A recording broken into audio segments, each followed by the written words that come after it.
Bidadi township ವಿಚಾರವಾಗಿ CM DKShi ಹಾಗೂ HDK ನಡುವಿನ ಜಿದ್ದಾಜಿದ್ದಿ ಫೈಟ್ ಅಂತಿಮ ಹಂತಕ್ಕೆ ಬಂದು ತಲುಪಿದೆ. ಕೇಂದ್ರ ಸಚಿವ ಎಚ್ ಡಿ ಕುಮಾರಸ್ವಾಮಿ ಮತ್ತೊಮ್ಮೆ ಸಿಎಂ ಡಿಕೆ ಶಿವಕುಮಾರ್ ಅವರನ್ನ ಚರ್ಚೆಗೆ ಆಹ್ವಾನಿಸಿದ್ದಾರೆ. ಇವತ್ತು ಎಚ್ಡಿಕೆ ಮುಖಾಮುಖಿ ಚರ್ಚೆ ನಡೆಯುತ್ತಾ ಅನ್ನೋ ಕುತೂಹಲ ರಾಜ್ಯ ರಾಜಕೀಯದಲ್ಲಿ ಎಲ್ಲರ ಗಮನ ಸೆಳೆದಿದೆ. ಇವತ್ತು ಬೆಳಗ್ಗೆ 11 ಗಂಟೆಗೆ ಕುಮಾರಸ್ವಾಮಿ ಭೈರಮಂಗಲ ಸೇರಿ ಹಲವು ಗ್ರಾಮಗಳಿಗೆ ಭೇಟಿ ಕೊಡಲಿದ್ದಾರೆ. ಭೈರಮಂಗಲದಲ್ಲಿ ಕಾರ್ಯಕ್ರಮ ನಿಗದಿಯಾಗಿರುವುದರಿಂದ ನಾನು ಭೈರಮಂಗಲಕ್ಕೆ ಹೋಗ್ತಾ ಇದ್ದೀನಿ. ನಾನು ಬರೆದ 2 ಪತ್ರಗಳಿಗೆ ಇದುವರೆಗೆ ಪ್ರತಿಕ್ರಿಯೆ ಬಂದಿಲ್ಲ. ಸಂಜೆ 4ರವರೆಗೂ ಭೈರಮಂಗಲದಲ್ಲೇ ಕಾಯ್ತಾ ಇರ್ತೀನಿ. ಇಬ್ರು ಸೇರಿ ಬಾಧಿತರ ಸಂಕಷ್ಟಗಳನ್ನು ಆಲಿಸೋಣ. ಒಂದ್ ವೇಳೆ ಸಿಎಂ ಬರೋಕ್ಕಾಗಲಿಲ್ಲ ಅಂದ್ರೆ ಅಧಿಕಾರಿಗಳನ್ನಾದರೂ ಕಳುಹಿಸಬೇಕು ಅಂತ ಹೇಳಿದ್ದಾರೆ. ಬಿಡದಿ ಟೌನ್ಶಿಪ್ ವಿಚಾರಕ್ಕೆ ಹಾದಿ ಬೀದಿ ಚರ್ಚೆ ಬೇಡ, ವಿಧಾನಸೌಧಕ್ಕೆ ಬನ್ನಿ ಅಂತ ಸಚಿವ ಯತೀಂದ್ರ ಸಿದ್ದರಾಮಯ್ಯ ಹೇಳಿಕೆಗೆ ಕೇಂದ್ರ ಸಚಿವ ಕುಮಾರಸ್ವಾಮಿ ತಿರುಗೇಟು ಕೊಟ್ಟಿದ್ದಾರೆ. ಮಂಡ್ಯದ ಶಿವಾರ ಗ್ರಾಮದಲ್ಲಿ ಮಾತನಾಡಿದ ಅವರು, ಸಿದ್ದರಾಮಯ್ಯ ಸಿಎಂ ಆಗಿದ್ದಾಗ ಯತೀಂದ್ರ ಎಲ್ಲಿ ನಿಂತು ಮಾತಾಡ್ತಾ ಇದ್ರು, ಅಪ್ಪಯ್ಯ ಅಂತ ಮಾತಾಡಿದ್ದು ನಾವು ನೋಡಿಲ್ವಾ? ಇವರಿಂದ ನಾನು ಕಲಿಬೇಕಾ? ನಾನು ಬರೆದ 2 ಪತ್ರಕ್ಕೆ ಇಲ್ಲಿವರೆಗೂ ಪ್ರತಿಕ್ರಿಯೆ ಬಂದಿಲ್ಲ ಅಂತ ಕಿಡಿಕಾರಿದ್ರು. ಬಿಡದಿ ಟೌನ್ಶಿಪ್ ಯೋಜನೆ ವಿಚಾರಕ್ಕೆ ಬಹಿರಂಗ ಚರ್ಚೆಗೆ ಸಿಎಂ ಡಿಕೆಶಿಗೆ ಕುಮಾರಸ್ವಾಮಿ ಆಹ್ವಾನಿಸಿರುವ ವಿಚಾರಕ್ಕೆ ಶಾಸಕ ಎಚ್.ಸಿ. ಬಾಲಕೃಷ್ಣ ರಿಯಾಕ್ಷನ್ ಕೊಟ್ಟಿದ್ದಾರೆ. ಇನ್ನು ಮಾಗಡಿಯಲ್ಲಿ ಮಾತನಾಡಿದ ಅವರು, 2 ಪಕ್ಷದವರು ಸಭೆ ಸೇರಿ ಹೊಡೆದಾಟ ಆಗಬೇಕು ಅನ್ನೋದು ಎಚ್ ಡಿ ಕುಮಾರಸ್ವಾಮಿ ಅವರ ಉದ್ದೇಶ. ಏನಾದರೂ ಹೆಚ್ಚು ಕಡಿಮೆ ಆಗಿ ಗೋಲಿಬಾರ್ ಆಗಲಿ, ಸಿಎಂ ಡಿಕೆ ಶಿವಕುಮಾರ್ ಮುಖಕ್ಕೆ ಮಸಿ ಅಂಟ್ಕೊಳ್ಳಿ ಅಂತ ಕುಮಾರಸ್ವಾಮಿ ರಾಜಕೀಯ ಬೇಳೆ ಬೇಯಿಸ್ಕೊಳ್ಳೋಕೆ ಯತ್ನಿಸ್ತಾ ಇದ್ದಾರೆ ಅಂತ ಕಿಡಿಕಾರಿದ್ದಾರೆ. ಬಿಡದಿ ಟೌನ್ಶಿಪ್ ಪರ ಭೈರಮಂಗಲ ಗ್ರಾಮದಲ್ಲಿ ಪ್ರತಿಭಟನೆ ನಡೀತಾ ಇದೆ. ಆ ಭಾಗದಲ್ಲಿ ನೀರಿನ ಕೊರತೆ ಇದ್ದು ಕೃಷಿ ಮಾಡೋಕ್ಕಾಗ್ತಾ ಇಲ್ಲ. ಇದೇ ಭೂಮಿ ನಂಬಿ ಕೂರೋಕ್ಕಾಗಲ್ಲ. ನಮ್ಮ ಮಕ್ಕಳ ಅಭಿವೃದ್ಧಿಗೆ ಟೌನ್ಶಿಪ್ ಆಗಲೇಬೇಕು ಅಂತ ಒಂದು ಬಣದ ಪ್ರತಿಭಟನಾಕಾರರು ಆಗ್ರಹಿಸಿದ್ದಾರೆ. ಎಚ್ಡಿಕೆ ಕಾರ್ ತಡೆದು ಪ್ರಶ್ನೆ ಮಾಡೋಕೆ ಪ್ಲಾನ್ ಮಾಡ್ಕೊಂಡಿದ್ದಾರೆ. ಇನ್ನು ಕುಮಾರಸ್ವಾಮಿ ಮೊದಲು ನಮ್ಮ ಪ್ರಶ್ನೆಗೆ ಉತ್ತರಿಸಲಿ, ನಂತರ ಅವರು ಮುಂದಕ್ಕೆ ಹೋಗಿ ರೆಡ್ ಝೋನ್ ಮಾಡಿದ ಅವರೇ ಅಲ್ವಾ, ನಾವು ಅವರನ್ನ ರಸ್ತೆಯಲ್ಲೇ ತಡೆದು ಕೇಳ್ತೀವಿ ಅಂತ ಕಿಡಿಕಾರಿದ್ರು. ಮಾಜಿ ಸಂಸದ ಸಂಗಣ್ಣ ಕರಡಿ ಮತ್ತೆ ವಿಧಾನಸಭೆ ಎಲೆಕ್ಷನ್ಗೆ ಸ್ಪರ್ಧಿಸುತ್ತಾರೆ ಅನ್ನೋ ಚರ್ಚೆ ಶುರುವಾಗಿದೆ. ಸಂಗಣ್ಣ ಕರಡಿ ಬೆಂಬಲಿಗರು ಸೋಷಿಯಲ್ ಮೀಡಿಯಾದಲ್ಲಿ ಈಗ ನಾನು ಸಿದ್ಧ 2028ಕ್ಕೆ ಗೆಲ್ಲಿಸಿ ಅಂತ ಪೋಸ್ಟರ್ ಹರಿಬಿಡ್ತಾ ಇದ್ದಾರೆ. ಕೊಪ್ಪಳದಿಂದ 4 ಬಾರಿ ಶಾಸಕರಾಗಿ 2 ಬಾರಿ ಲೋಕಸಭಾ ಸದಸ್ಯರಾಗಿರುವ ಸಂಗಣ್ಣ ಕರಡಿಗೆ ಅವರಿಗೆ 2024ರ ಲೋಕಸಭಾ ಚುನಾವಣೆಯಲ್ಲಿ ಬಿಜೆಪಿಯಿಂದ ಟಿಕೆಟ್ ನೀಡದ ಹಿನ್ನೆಲೆ ಕಾಂಗ್ರೆಸ್ ಸೇರಿದ್ದಾರೆ. ಕಾಂಗ್ರೆಸ್ಗೆ ಹೋಗುವಾಗ ಎಂಎಲ್ಸಿ ಮಾಡೋ ಭರವಸೆ ಕೊಡಲಾಗಿತ್ತು ಅಂತ ಹೇಳಲಾಗಿದೆ. ಈಗ ಎಂಎಲ್ಸಿ ಮಾಡದ ಹಿನ್ನೆಲೆ ಅವರ ಅಭಿಮಾನಿಗಳು ಸಂಗಣ್ಣ ಮತ್ತೆ ವಿಧಾನಸಭೆ ಸ್ಪರ್ಧೆ ಮಾಡ್ತಾರೆ ಅಂತ ಜಾಲತಾಣಗಳಲ್ಲಿ ಪೋಸ್ಟರ್ ಹರಿಬಿಟ್ಟಿದ್ದಾರೆ. ಎಸ್ಐಆರ್ ಕುರಿತು ಮೈಸೂರಲ್ಲಿ ನಾಳೆ ಕಾಂಗ್ರೆಸ್ ಜಾಗೃತಿ ಸಮಾವೇಶ ಹಮ್ಮಿಕೊಳ್ಳಲಾಗಿದೆ. ಕಾಂಗ್ರೆಸ್ ಬೃಹತ್ ಸಮಾವೇಶ ನಡೆಯಲಿದ್ದು ಮಾಜಿ ಸಿಎಂ ಸಿದ್ದರಾಮಯ್ಯ ಸಮಾವೇಶದಲ್ಲಿ ಭಾಗವಹಿಸಲಿದ್ದಾರೆ. ಎಸ್ಐಆರ್ ಜಾಗೃತಿ ಸಮಾವೇಶದಲ್ಲಿ ಮಾಜಿ ಸಿಎಂ ಸಿದ್ದರಾಮಯ್ಯ ಮುಖ್ಯ ಭಾಷಣ ಮಾಡಲಿದ್ದಾರೆ. ಪರಿಷತ್ ಚುನಾವಣೆಯಲ್ಲಿ ಅಡ್ಡ ಮತದಾನ ಹಿನ್ನೆಲೆ ಬಿಜೆಪಿ ಸತ್ಯಶೋಧನಾ ಸಮಿತಿ ರಚಿಸಿತ್ತು, ವರದಿ ನೀಡುವಂತೆ ಆದೇಶಿಸಿತ್ತು. ಇದರ ಬೆನ್ನಲ್ಲೇ ಸಿಟಿ ರವಿ ನೇತೃತ್ವದ ಸಮಿತಿಯಿಂದ ವರದಿ ಸಿದ್ಧ ಆಗಿದೆ. ಸೋಮವಾರ ಬಿಜೆಪಿ ರಾಜ್ಯ ಕಚೇರಿಯಲ್ಲಿ ರಾಜ್ಯಾಧ್ಯಕ್ಷರಿಗೆ ವರದಿಯನ್ನು ಸಲ್ಲಿಸಲಾಗಿದೆ. ಈ ಬಳಿಕ ವಿಜಯೇಂದ್ರ ಸಮಿತಿಯ ವರದಿಯನ್ನು ಹೈಕಮಾಂಡ್ಗೆ ಸಲ್ಲಿಸಲಿದ್ದು, ಈ ಅಂತಿಮ ವರದಿಯನ್ನು ಆಧರಿಸಿ ಮುಂದಿನ ನಿರ್ಧಾರ ಕೈಗೊಳ್ಳಲಾಗುತ್ತೆ. ನಿನ್ನೆ ರಾತ್ರಿ 11:30ರ ಸುಮಾರಿಗೆ ಕಿಡಿಗೇಡಿಗಳು ಬೆಂಗಳೂರಿನ ಕೆಂಗೇರಿಯ ರಾಜರತ್ನ ಹೋಟೆಲ್ನಲ್ಲಿ ಗಲಾಟೆ ಮಾಡಿದ್ದಾರೆ. ಹೋಟೆಲ್ ಕ್ಲೋಸ್ ಆದ್ಮೇಲೆ ಊಟ ಕೊಡದೇ ಇರೋದಕ್ಕೆ ಗಲಾಟೆ ಆಗಿದೆ. ಹೋಟೆಲ್ಗೆ ಬೆಂಕಿ ಹಾಕ್ತೀವಿ, ನಾಳೆಯಿಂದ ಹೋಟೆಲ್ ನಡ್ಸೋಕ್ ಬಿಡಲ್ಲ ಅಂತ ಧಮಕಿ ಹಾಕಿದ್ದಾರೆ.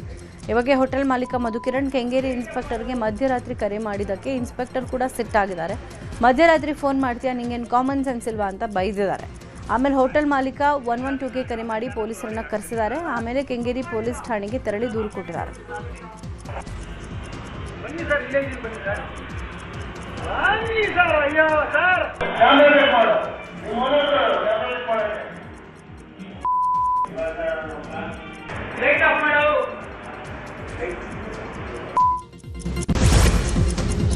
ಬೆಂಗಳೂರಿನ ಕೆಆರ್ಪುರಂನಲ್ಲಿ ನಡೆದಿದ್ದ ಟ್ರಿಪಲ್ ಮರ್ಡರ್ ಕೇಸ್ ಸಂಬಂಧ ಆರೋಪಿ ಕೆನ್ನತ್ ಕೊನೆಗೂ ಪೊಲೀಸರಿಗೆ ಪಾಂಡಿಚೇರಿಯಲ್ಲಿ ಸಿಕ್ಕಿಬಿದ್ದಿದ್ದಾನೆ. ನಿನ್ನೆ 47ನೇ ಎಸಿಜೆಎಂ ನ್ಯಾಯಾಧೀಶರ ಮುಂದೆ ಹಾಜರುಪಡಿಸಿ 15 ದಿನ ಪೊಲೀಸ್ ಕಸ್ಟಡಿಗೆ ಪಡ್ಕೊಂಡಿದ್ದಾರೆ. ಇವತ್ತು ಕೆಆರ್ಪುರಂ ಪೊಲೀಸರ ತಂಡ ಪಾಂಡಿಚೇರಿಗೆ ತೆರಳಿ ಆರೋಪಿಗಳು ಓಡಾಡಿದ್ದ ಸ್ಥಳ ಹಾಗೂ ಸ್ಥಳೀಯವಾಗಿ ಆರೋಪಿಗಳ ಬಗ್ಗೆ ಸಾಕ್ಷ್ಯ ಸಂಗ್ರಹ ಹಾಗೂ ಹೇಳಿಕೆ ದಾಖಲಿಸಬೇಕಾಗಿದೆ. ಪಾಂಡಿಚೇರಿ ಪೊಲೀಸರ ಕೈಗೆ ಕೆನ್ನತ್ ಸಿಕ್ಕಿಬಿದ್ದ ದೃಶ್ಯ ನ್ಯೂಸ್ 18ಗೆ ಲಭ್ಯವಾಗಿದೆ. ಸ್ಥಳೀಯ ಎಎಸ್ಪಿ ಸಿಬ್ಬಂದಿ ನೆರವಿನಿಂದ ಕೆನತ್ ಪತ್ತೆಯಾಗಿದ್ದಾನೆ. ಲಿಕರ್ ಔಟ್ಲೆಟ್ನಲ್ಲಿ ಸಿಕ್ಕಿಬಿದ್ದ ಪೊಲೀಸರನ್ನ ಕಂಡೊಡನೆ ಕೆನತ್ ಎಸ್ಕೇಪ್ ಆಗೋಕೆ ಯತ್ನಿಸಿದ. ಎಎಸ್ಐ ರಾಮಲಿಂಗಂ ಚೇಸ್ ಮಾಡಿ ಕೆನತ್ನನ್ನ ಸೆರೆ ಹಿಡಿದಿದ್ದಾರೆ.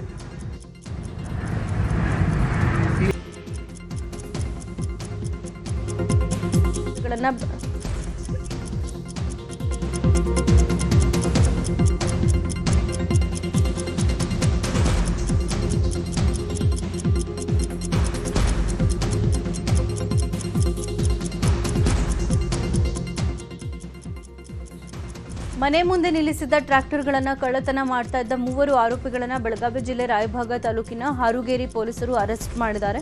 ಸಿದ್ದರಾಮ ಗೋಕಾಕ, ವಿಲಾಸ್ ತುಗಡಲಿ ಹಾಗೂ ಯಲ್ಲಪ್ಪ ಮೇಟೆಯಿಂದ 9,40,000 ರೂಪಾಯಿ ಮೌಲ್ಯದ 2 ಟ್ರ್ಯಾಕ್ಟರ್ ಇಂಜಿನ್ಗಳನ್ನು ಹಾಗೂ ಟ್ರ್ಯಾಕ್ಟರ್ ಟ್ರೇಲರ್ಗಳನ್ನು ವಶಪಡಿಸಿಕೊಂಡಿದ್ದಾರೆ. 2 ಬೈಕ್ಗಳನ್ನು ವಶಕ್ಕೆ ಪಡೆದುಕೊಳ್ಳಲಾಗಿದೆ. ತುಮಕೂರಿನಲ್ಲಿ ಕರ್ತವ್ಯ ಲೋಪ ಹಿನ್ನೆಲೆ ಪಿಎಸ್ಐ ಸೇರಿ 3 ಪೊಲೀಸರು ಅಮಾನತು ಆಗಿದ್ದಾರೆ. ಹುಳಿಯಾರು ಪೊಲೀಸ್ ಠಾಣೆಯ 3ರನ್ನ ಸಸ್ಪೆಂಡ್ ಮಾಡಿ ಐಜಿಪಿ ಗಿರೀಶ್ ಆದೇಶ ಹೊರಡಿಸಿದ್ದಾರೆ. PSI Sagar Aski, SI Chandrashekhar, constable Rangadhamaiah ಈ 3 ಸಸ್ಪೆಂಡ್ ಆಗಿದೆ.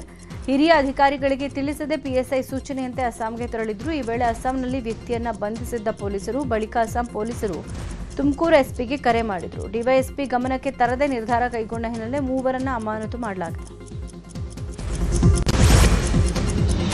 ಮಾವು ಬೆಳೆಗಾರರಿಗೆ ಸರ್ಕಾರ ಗುಡ್ ನ್ಯೂಸ್ ಕೊಟ್ಟಿದೆ. ಮಾವಿನ ಬೆಲೆ ಕುಸಿತ ಹಿನ್ನೆಲೆ ಕೇಂದ್ರ ಹಾಗೂ ರಾಜ್ಯ ಸರ್ಕಾರದಿಂದ ಪಿಡಿಪಿಎಸ್ ಯೋಜನೆಯಡಿ ಬೆಂಬಲ ಬೆಲೆ ನೀಡೋಕೆ ಮುಂದಾಗಿದ್ದಾರೆ. ಇವತ್ತಿನಿಂದಲೇ ಬೆಂಬಲ ಬೆಲೆ ಜಾರಿ ಮಾಡಿ ಮಾವು ಖರೀದಿಗೆ ಚಾಲನೆ ಕೊಡಲಿದ್ದಾರೆ.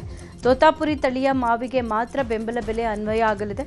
ಒಟ್ಟು 1.3 ಲಕ್ಷ ಟನ್ ಮಾವು ಖರೀದಿಗೆ ಒಟ್ಟು 56.8 ಕೋಟಿ ಅನುದಾನ ಬಿಡುಗಡೆ ಮಾಡಲಾಗಿದೆ. ಪ್ರತಿ ಟನ್ ಮಾವಿಗೆ 4,375 ರೂಪಾಯಿನಂತೆ ಬೆಂಬಲ ಬೆಲೆ ಘೋಷಣೆ ಮಾಡಲಾಗಿದೆ. ಶ್ರೀನಿವಾಸಪುರ ಎಪಿಎಂಸಿ ಮಾರುಕಟ್ಟೆಯಲ್ಲಿ ಬೆಂಬಲ ಬೆಲೆ ನೋಂದಣಿ ಪ್ರಕ್ರಿಯೆ ನಂತರ ರೈತರು ಮಾವು ಹೋರಾಟಕ್ಕೆ ಅನುವು ಮಾಡಿಕೊಡಲಾಗುತ್ತೆ ಅಂತ ನ್ಯೂಸ್ 18ಗೆ Kolar DC doctor MR Ravi ಮಾಹಿತಿ ಕೊಟ್ಟಿದ್ದಾರೆ. ಇವತ್ತು ನಾಡಪ್ರಭು ಕೆಂಪೇಗೌಡ ಜಯಂತಿ. ಬೆಂಗಳೂರಲ್ಲಿ ಭರ್ಜರಿ ಸಿದ್ಧತೆ ಮಾಡಿಕೊಳ್ಳಲಾಗಿದೆ. ನಾಡಪ್ರಭು ಕೆಂಪೇಗೌಡ ದಿನಾಚರಣೆ ಅಂಗವಾಗಿ ಬೆಂಗಳೂರಲ್ಲಿ 15 ಲಕ್ಷ ಸ್ಥಳೀಯ ಸಸಿ ನೆಡೋ ಬೃಹತ್ ಅಭಿಯಾನ ಹಮ್ಮಿಕೊಳ್ಳಲಾಗಿದೆ. ನಗರದ 314 ಸ್ಥಳಗಳಲ್ಲಿ ಏಕಕಾಲಕ್ಕೆ ಸಸಿ ನೆಡಲಾಗುತ್ತೆ. ಈ ನಡುವೆ ಇವತ್ತು ನಡೆಯಬೇಕಾಗಿದ್ದ ನನ್ನ ಈ ಖಾತಾ ನನ್ನ ಹಕ್ಕು ಅಭಿಯಾನ ರದ್ದಾಗಿದೆ. ಕೆಂಪೇಗೌಡ ಜಯಂತಿ ಕಾರಣಕ್ಕೆ ಪ್ರತಿ ಶನಿವಾರ ನಡೆಸಲಾಗ್ತಾ ಇರುವ ನನ್ನ ಈ ಖಾತಾ ನನ್ನ ಹಕ್ಕು ಅಭಿಯಾನವನ್ನು ರದ್ದು ಮಾಡಲಾಗಿದೆ. ಅಯೋಧ್ಯ ರಾಮ ಮಂದಿರದಲ್ಲಿ ದೇಣಿಗೆ ಹಣ ಕಳವು ಪ್ರಕರಣಕ್ಕೆ ಸಂಬಂಧಪಟ್ಟಂತೆ 8 ಆರೋಪಿಗಳನ್ನು ಅರೆಸ್ಟ್ ಮಾಡಲಾಗಿದೆ. ಅಯೋಧ್ಯೆಯ ವಿಶೇಷ ನ್ಯಾಯಾಲಯ 3 ದಿನ ನ್ಯಾಯಾಂಗ ಬಂಧನಕ್ಕೆ ಆದೇಶಿಸಿದೆ. ರಾಮ ಮಂದಿರ ಟ್ರಸ್ಟ್ನ ಪ್ರಧಾನ ಕಾರ್ಯದರ್ಶಿ ಚಂಪತ್ ರಾಯ್ ಕಾರು ಚಾಲಕ ಹಾಗೂ ಆಪ್ತ ಸಹಚರ ರಮಾಶಂಕರ್ ಯಾದವ್ ಅಲಿಯಾಸ್ ಟಿನ್ನು, ಹಣ ಎಣಿಕೆಯ ಮುಖ್ಯಸ್ಥ ಅನುಕಲ್ಪ ಮಿಶ್ರಾ, ನಗದು ಎಣಿಕೆ ವಿಭಾಗದ ಉಸ್ತುವಾರಿ ಹಾಗೂ ನಿವೃತ್ತ ಬ್ಯಾಂಕ್ ಉದ್ಯೋಗಿ ಸುಭಾಷ್ ಶ್ರೀವಾಸ್ತವ, ಹಣ ಎಣಿಸ್ತಾ ಇದ್ದ ಅವಿನಾಶ್ ಶುಕ್ಲಾ, ಕರುಣೇಶ್ ಪಾಂಡೆ, ಮನೀಶ್ ಯಾದವ್, ಲವಕುಶ್ ಮಿಶ್ರಾ ಹಾಗೂ ರಮಾಶಂಕರ್ ಮಿಶ್ರಾನನ್ನ ತೀವ್ರ ವಿಚಾರಣೆ ನಡೆಸಲಾಗ್ತಾ ಇದೆ. ಇನ್ನು ಎಸ್ಐಟಿ ತನಿಖೆ ವೇಳೆ ರಾಮ್ಲಲ್ಲಾ ಆಭರಣಗಳನ್ನೇ ಕದ್ದಿರೋದು ಬೆಳಕಿಗೆ ಬಂದಿದೆ. ರಾಮನಿಗೆ ಭಕ್ತರು ನೀಡಿದ್ದ ಮೂಗುತಿ, ಜುಮ್ಕಿ, ಕಿವಿಯೋಲೆ, ಕಾಲ್ಗೆಜ್ಜೆಗಳು ಕೂಡ ನಾಪತ್ತೆಯಾಗಿವೆ. ಇದೇ ಪ್ರಕರಣಕ್ಕೆ ಸಂಬಂಧಪಟ್ಟಂತೆ ಪೊಲೀಸರು ಹಲವಾರು ಸಿಸಿ ಕ್ಯಾಮೆರಾಗಳನ್ನು ಪರಿಶೀಲಿಸುತ್ತಿದ್ದಾರೆ. ಇನ್ನು ಈ ಪ್ರಕರಣದ ಬಗ್ಗೆ ಮಾತನಾಡಿರುವ ಉತ್ತರ ಪ್ರದೇಶ ಸಿಎಂ ಯೋಗಿ ಆದಿತ್ಯನಾಥ್, ಸತ್ಯಾಂಶ ಹೊರಗೆ ಬರುತ್ತೆ ಅಂತ ಹೇಳಿದ್ದಾರೆ. ನೀವೆಲ್ಲ 15 ದಿನ ತಾಳ್ಮೆಯಿಂದ ಕಾಯಿರಿ, ಅಯೋಧ್ಯೆಯನ್ನ ಅವಮಾನ ಮಾಡಬೇಡಿ, ತಪ್ಪು ಎಸಗದವರು ಯಾರೇ ಆಗಲಿ ಅವರನ್ನ ಬಿಡೋದಿಲ್ಲ ಅಂತ ಹೇಳಿದರು. ಇನ್ನು ರಾಮ ಮಂದಿರ ದೇಣಿಗೆ ಹಗರಣದಲ್ಲಿ ತನ್ನ ಆಪ್ತ ಸೇರಿ 8 ಜನರ ಬಂಧನ ಆಗ್ತಾ ಇದ್ದಂತೆ ಚಂಪತ್ ರಾಯ್ ರಾಜೀನಾಮೆ ಕೊಟ್ಟಿದ್ದಾರೆ. ರಾಮ ಮಂದಿರ ಟ್ರಸ್ಟ್ ಪ್ರಧಾನ ಕಾರ್ಯದರ್ಶಿಯಾಗಿ ಚಂಪತ್ ರಾಯ್ ತಮ್ಮ ಸ್ಥಾನಕ್ಕೆ ರಾಜೀನಾಮೆ ಸಲ್ಲಿಸಿದ್ದಾರೆ. ಇದೇ ವೇಳೆ ಟ್ರಸ್ಟ್ನ ಸದಸ್ಯ ಅನಿಲ್ ಮಿಶ್ರಾ ಕೂಡ ತಮ್ಮ ಸ್ಥಾನಕ್ಕೆ ರಾಜೀನಾಮೆ ಕೊಟ್ಟಿದ್ದಾರೆ ಅಂತ ಮೂಲಗಳು ತಿಳಿಸಿವೆ. ಅಯೋಧ್ಯೆಯ ರಾಮ ಮಂದಿರದಲ್ಲಿ ಭಕ್ತರಿಂದ ದೇಣಿಗೆ ಹಣ ಕಳವು ಪ್ರಕರಣಕ್ಕೆ ಸಂಬಂಧಪಟ್ಟಂತೆ ಮೈಸೂರಿನಲ್ಲಿ ರಾಮನ ವಿಗ್ರಹ ಕೆತ್ತಿದ ಶಿಲ್ಪಿ ಅರುಣ್ ಮಾತಾಡಿದ್ದಾರೆ. ದೇವರನ್ನ ದುಡ್ಡಿನಿಂದ ಅಳೆಯೋಕ್ಕಾಗಲ್ಲ, ಅಡೆತಡೆಗಳು ಬರೋದು ಸರ್ವೇ ಸಾಮಾನ್ಯ. ಅಯೋಧ್ಯೆಯಲ್ಲಿ ಕಪ್ಪು ಮೋಡ ಆವರಿಸಿದೆ, ಆದಷ್ಟು ಬೇಗ ಅದು ಕರಗಲಿ. ಅಯೋಧ್ಯೆಯಲ್ಲಿ ಟ್ರಸ್ಟ್ ಸದಸ್ಯರ ಮೇಲೆ ಎಫ್ಐಆರ್ ಆಗಿದೆ, ಎಲ್ಲವೂ ಕೂಡ ತನಿಖೆಯಿಂದ ಹೊರಗೆ ಬರಬೇಕು. ಅಯೋಧ್ಯೆಯ ಪವಿತ್ರವಾದ ಸ್ಥಳವನ್ನು ಪವಿತ್ರವಾಗೇ ಇಡುವಂತಹ ಕಾರ್ಯ ಆಗಬೇಕು.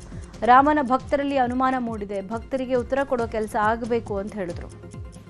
ಇನ್ನು ಇದೇ ವಿಚಾರವಾಗಿ ರಾಮಮಂದಿರ ವಿಶ್ವಸಂಸ್ಥೆಯ ಮಂಡಳಿ ಟ್ರಸ್ಟ್ ಸದಸ್ಯರಾಗಿರುವ ಪೇಜಾವರ ಶ್ರೀ ಪ್ರತಿಕ್ರಿಯೆ ಕೊಟ್ಟಿದ್ದಾರೆ. ಉಡುಪಿಯಲ್ಲಿ ಮಾತನಾಡಿದ ಅವರು, ದೇಣಿಗೆ ನೀಡಿದವರು ರಶೀದಿ ತೆಗೆದುಕೊಳ್ಬೇಕು. ರಶೀದಿ ಕೊಟ್ಟಿಲ್ಲ ಅಂದ್ರೆ ಅದು ದೊಡ್ಡ ತಪ್ಪು. ಕೇವಲ ಬಾಯಿ ಮಾತಾಗಿ ಉಳಿಬಾರದು. ಎಸ್ಐಟಿ ತನಿಖೆ ಸ್ವಾಗತಾರ್ಹ ಬೆಳವಣಿಗೆ. ತಕ್ಕ ಶಿಕ್ಷೆ ಆಗಬೇಕು. ಸತ್ಯಾಂಶ ಹೊರಗೆ ಬರಬೇಕು. ಇಂಥ ಘೋರ ಅಪರಾಧ ಅಪಚಾರ ನಡೀಬಾರ್ದಾಗಿತ್ತು ಅಂತ ಬೇಸರ ವ್ಯಕ್ತಪಡಿಸಿದ್ದಾರೆ. ಜುಲೈ 11ರಂದು ಅಯೋಧ್ಯೆ ಟ್ರಸ್ಟ್ನ ಸಭೆ ಇದೆ. ನಾನು ಆ ಸಭೆಯಲ್ಲಿ ಭಾಗಿಯಾಗ್ತಾ ಇದ್ದೀನಿ ಅಂತ ಹೇಳಿದರು. ವೆಬ್ ಪೋರ್ಟಲ್ ನಿರ್ವಹಣೆ ಹಿನ್ನೆಲೆ ಇವತ್ತಿನಿಂದ 5 ದಿನಗಳ ಕಾಲ ಇಪಿಎಫ್ಒ ಸೇವೆ ತಾತ್ಕಾಲಿಕವಾಗಿ ಸ್ಥಗಿತವಾಗಿರುತ್ತೆ. ಇವತ್ತಿನಿಂದ ಜೂನ್ 30ರವರೆಗೆ ದೇಶದಾದ್ಯಂತ ಇಪಿಎಫ್ಒ ಸೇವೆ ತಾತ್ಕಾಲಿಕ ಸ್ಥಗಿತ ಆಗಲಿದೆ. ಜುಲೈ 1ರಿಂದ ಎಂದಿನಂತೆ ಸೇವೆಗಳು ಆರಂಭ ಆಗಿರುತ್ತೆ. ಪ್ರಧಾನಿ ನರೇಂದ್ರ ಮೋದಿ ಜೂನ್ 27ರಿಂದ 29ರವರೆಗೆ ಹಿಂದೂ ಮಹಾಸಾಗರದ ಪ್ರಮುಖ ದ್ವೀಪ ರಾಷ್ಟ್ರವಾದ ಸೆಷೆಲ್ಸ್ಗೆ ಅಧಿಕೃತ ಭೇಟಿ ಕೊಡಲಿದ್ದಾರೆ. ಸೆಷೆಲ್ಸ್ನ ರಾಷ್ಟ್ರೀಯ ದಿನಾಚರಣೆಯ ಸಮಾರಂಭದಲ್ಲಿ ಮುಖ್ಯ ಅತಿಥಿಯಾಗಿ ಭಾಗವಹಿಸಲಿದ್ದಾರೆ. ಸೆಷೆಲ್ಸ್ ಅಧ್ಯಕ್ಷರೊಂದಿಗೆ ರಕ್ಷಣೆ, ಕರಾವಳಿ ಭದ್ರತೆ, ಕಡಲ ಆರ್ಥಿಕತೆ ಮತ್ತು ಪ್ರವಾಸೋದ್ಯಮ ಅಭಿವೃದ್ಧಿ ಕುರಿತು ಉನ್ನತ ಮಟ್ಟದ ದ್ವಿಪಕ್ಷೀಯ ಮಾತುಕತೆ ನಡೆಸಲಿದ್ದಾರೆ. ಜಪಾನ್ನ ಕ್ಯೋಟೋ ನಗರದಲ್ಲಿ ಮಹಾಮಳೆಗೆ ಪ್ರವಾಹದ ಸ್ಥಿತಿ ಎದುರಾಗಿದೆ. ಮೇಲಿಂದ ಮೇಲೆ ಭೂಕುಸಿತ ಆಗ್ತಾ ಇದ್ದು ಜನ ಪರದಾಡುವಂತಾಗಿದೆ. ಅತ್ಯಂತ ಪ್ರಸಿದ್ಧವಾದ ಕಮೋ ನದಿ ಅಪಾಯದ ಮಟ್ಟ ಮೀರಿ ಹರಿತಾ ಇದ್ದು ನದಿಯ ಅಕ್ಕಪಕ್ಕದ ಪ್ರದೇಶಗಳು ಜಲಾವೃತಗೊಂಡಿವೆ. ರಸ್ತೆಗಳು ಕೊಚ್ಚಿ ಹೋಗಿವೆ. ಸಾರಿಗೆ ಸಂಪರ್ಕ ಸಂಪೂರ್ಣ ಸ್ತಬ್ಧಗೊಂಡಿದ್ದು ಜನಜೀವನ ಅಸ್ತವ್ಯಸ್ತವಾಗಿದೆ. ವಿಜಯಪುರ ಜಿಲ್ಲೆಯ ವಿವಿಧೆಡೆ ಉತ್ತಮ ಮಳೆಯಾಗಿದೆ. ಮಳೆ ಇಲ್ಲದೆ ಆತಂಕದಲ್ಲಿದ್ದ ರೈತರ ಮುಖದಲ್ಲಿ ಮಂದಹಾಸ ಮೂಡಿದೆ. ವಿಜಯಪುರ ನಗರ ಸೇರಿದಂತೆ ಸಾರವಾಡ, ಮನಗೂಳಿ, ಬಸವನ ಬಾಗೇವಾಡಿ ಸೇರಿದಂತೆ ಜಿಲ್ಲೆಯ ವಿವಿಧ ಕಡೆ ಮಳೆಯಾಗಿದೆ. ಹಲವು ಕಡೆ ಬಿತ್ತನೆ ಮಾಡಿ ಮಳೆ ಇಲ್ಲದೆ ರೈತರು ಸಂಕಷ್ಟ ಅನುಭವಿಸ್ತಾ ಇದ್ರು. ಇದೀಗ ಮಳೆಯಾಗಿರುವುದರಿಂದ ನಿಟ್ಟುಸಿರು ಬಿಟ್ಟಿದ್ದಾರೆ. ದೆಹಲಿಯ ಮುನ್ಕಾ ಕೈಗಾರಿಕಾ ಪ್ರದೇಶದಲ್ಲಿ ದುರಂತವೊಂದು ಸಂಭವಿಸಿದೆ. ಸೆಪ್ಟಿಕ್ ಟ್ಯಾಂಕ್ ಕ್ಲೀನ್ ಮಾಡೋಕೆ ಹೋದ 3 ಕಾರ್ಮಿಕರು ಉಸಿರುಗಟ್ಟಿ ಸಾವನ್ನಪ್ಪಿದ್ದಾರೆ. ಮೃತರನ್ನ ಸುಲ್ತಾನ್ಪುರಿಯ ನಿವಾಸಿಗಳಾದ ಅರುಣ್, ಸಂದೀಪ್, ಚಂದ್ ಅಂತ ಗುರುತಿಸಲಾಗಿದೆ. ತುಮಕೂರಲ್ಲಿ ಅನಿಷ್ಟ ಪದ್ಧತಿ ಇನ್ನೂ ಜೀವಂತವಾಗಿದೆ. ಬರಿಗೈಯಲ್ಲಿ ದಲಿತ ಕಾರ್ಮಿಕರಿಂದ ಇಂಜಿನಿಯರ್ಸ್ ಶೌಚ ಗುಂಡಿ ಕ್ಲೀನ್ ಮಾಡಿಸಿದ್ದಾರೆ. ಈ ಕುರಿತು ನ್ಯೂಸ್ 18 ವರದಿ ಪ್ರಸಾರ ಮಾಡ್ತಾ ಇದ್ದಂತೆ ಜಿಲ್ಲಾಡಳಿತ ಎಚ್ಚೆತ್ತುಕೊಂಡಿದ್ದು ಗುತ್ತಿಗೆದಾರನ ವಿರುದ್ಧ ಸುಮೋಟೋ ಕೇಸ್ ದಾಖಲಾಗಿದೆ. ಗುತ್ತಿಗೆದಾರ ಗುರುಪ್ರಸಾದ್ ಆಚಾರಿ ವಿರುದ್ಧ ಎಫ್ಐಆರ್ ದಾಖಲಾಗಿದೆ. ಗುರುಪ್ರಸಾದ್ ಕೆಬಿ ಇಂಜಿನಿಯರ್ ಸಂಘದ ಕಟ್ಟಡ ನವೀಕರಣ ಗುತ್ತಿಗೆ ಕಾಮಗಾರಿ ನಡೆಸ್ತಾ ಇದ್ದ. ತುಮಕೂರು ನಗರ ಠಾಣೆಯಲ್ಲಿ ಪೊಲೀಸರು ಸುಮೋಟೋ ಕೇಸ್ ದಾಖಲಿಸಿದ್ದಾರೆ. ಚಾಮರಾಜನಗರ ಜಿಲ್ಲೆಯ ಗುಂಡ್ಲುಪೇಟೆ ತಾಲೂಕಿನ ಚಿರಕನಹಳ್ಳಿ ಗ್ರಾಮದಲ್ಲಿ ಅಳವಡಿಸಿದ್ದ ಬೋನಿಗೆ ಹುಲಿ ಸೆರೆಯಾಗಿದೆ. ಗ್ರಾಮದ ಸುತ್ತಮುತ್ತ ಜಾನುವಾರುಗಳ ಮೇಲೆ ದಾಳಿ ನಡೆಸ್ತಾ ಇದ್ದ ಹುಲಿ ಗ್ರಾಮಸ್ಥರನ್ನ ಭಯಭೀತರನ್ನಾಗಿಸಿತ್ತು. ಇದೀಗ ಅರಣ್ಯ ಇಲಾಖೆ ಅಳವಡಿಸಿದ್ದ ಬೋನ್ನಲ್ಲಿ ಹೆಣ್ಣು ಹುಲಿ ಸೆರೆಯಾಗಿದ್ದು ಗ್ರಾಮಸ್ಥರು ನಿಟ್ಟುಸಿರು ಬಿಟ್ಟಿದ್ದಾರೆ. ಸೆರೆ ಹಿಡಿದ ಹುಲಿಯನ್ನ ಬನ್ನೇರುಘಟ್ಟಕ್ಕೆ ಸ್ಥಳಾಂತರಿಸೋಕೆ ಅರಣ್ಯಾಧಿಕಾರಿಗಳು ನಿರ್ಧರಿಸಿದ್ದಾರೆ. ಉಡುಪಿಯ ಅಲೆಯೂರು ಗುಡ್ಡೆ ಅಂಗಡಿಯಲ್ಲಿ ಮನೆ ಅಂಗಳಕ್ಕೆ ಚಿರತೆ ಓಡಾಟ ಕಂಡುಬಂದಿದೆ. ಅಂಗಳದಿಂದ 2 ಬೆಕ್ಕಿನ ಮರಿಗಳನ್ನು ಚಿರತೆ ಹೊತ್ತೊಯ್ದಿದ್ದು ಸಿಸಿಟಿವಿಯಲ್ಲಿ ದೃಶ್ಯ ಸೆರೆಯಾಗಿದೆ. ಮಣಿಪಾಲ, ಅಲೆಯೂರು, ಪರ್ಕಳ, ಹೆರ್ಗಾ, ಪೆರಂಪಳ್ಳಿ ವ್ಯಾಪ್ತಿಯಲ್ಲಿ ಇತ್ತೀಚಿನ ದಿನಗಳಲ್ಲಿ ಚಿರತೆ ಓಡಾಟ ನಡೆಸಿದ್ದು ಜನ ಆತಂಕದಲ್ಲಿದ್ದಾರೆ. ಚಿರತೆಯನ್ನು ಸೆರೆ ಹಿಡಿಯುವಂತೆ ಅರಣ್ಯ ಇಲಾಖೆಗೆ ಆಗ್ರಹಿಸಿದ್ದಾರೆ. ಹುಬ್ಬಳ್ಳಿಯ ಕೆಎಸ್ಸಿಎ ಮೈದಾನದಲ್ಲಿ ಇವತ್ತಿನಿಂದ ಮಹಾರಾಜ ಕಪ್ ಟಿ20 ಲೀಗ್ ಪಂದ್ಯಗಳು ನಡೀತಾ ಇವೆ. ಜುಲೈ 3ರವರೆಗೆ 12 ಪಂದ್ಯಗಳು ನಡೆಯಲಿದ್ದು 6 ತಂಡಗಳ ಮಧ್ಯೆ ಪೈಪೋಟಿ ನಡೆಯಲಿದೆ. ರಾತ್ರಿ ವೇಳೆ ಮಹಾರಾಜ ಕಪ್ ಟಿ20 ಲೀಗ್ ಪಂದ್ಯಗಳು ನಡೆಯಲಿವೆ. ಈಗಾಗಲೇ ಬೆಂಗಳೂರು, ಮೈಸೂರು, ಮಂಗಳೂರು, ಕಲಬುರಗಿ, ಹುಬ್ಬಳ್ಳಿ ಹಾಗೂ ಶಿವಮೊಗ್ಗ ತಂಡಗಳು ಹುಬ್ಬಳ್ಳಿಗೆ ಆಗಮಿಸಿವೆ. ಮೊದಲ ದಿನವಾದ ಇವತ್ತು ಶಿವಮೊಗ್ಗ ವರ್ಸಸ್ ಬೆಂಗಳೂರು ಹಾಗೂ ಮೈಸೂರು ವರ್ಸಸ್ ಕಲಬುರಗಿ ತಂಡಗಳ ಮಧ್ಯೆ ಹೈ ವೋಲ್ಟೇಜ್ ಮ್ಯಾಚ್ ನಡೆಯಲಿದೆ. ಪುಷ್ಪಾ ಸುನೀಲ್ ಹಾಗೂ ಐಶ್ವರ್ಯ ರಾಜೇಶ್ ನಟನೆಯಲ್ಲಿ ವಿಶಾಖಪಟ್ಟಣಂ ಅನ್ನೋ ಸಿನಿಮಾ ಬರ್ತಾ ಇದೆ. ಅಮೆಜಾನ್ ಪ್ರೈಮ್ನಲ್ಲಿ ಸಿನಿಮಾ ಸ್ಟ್ರೀಮ್ ಆಗಲಿದ್ದು ಇದರ ಟ್ರೇಲರ್ ರಿಲೀಸ್ ಆಗಿದೆ. ಇಂಟ್ರೆಸ್ಟಿಂಗ್ ಆಗಿದೆ.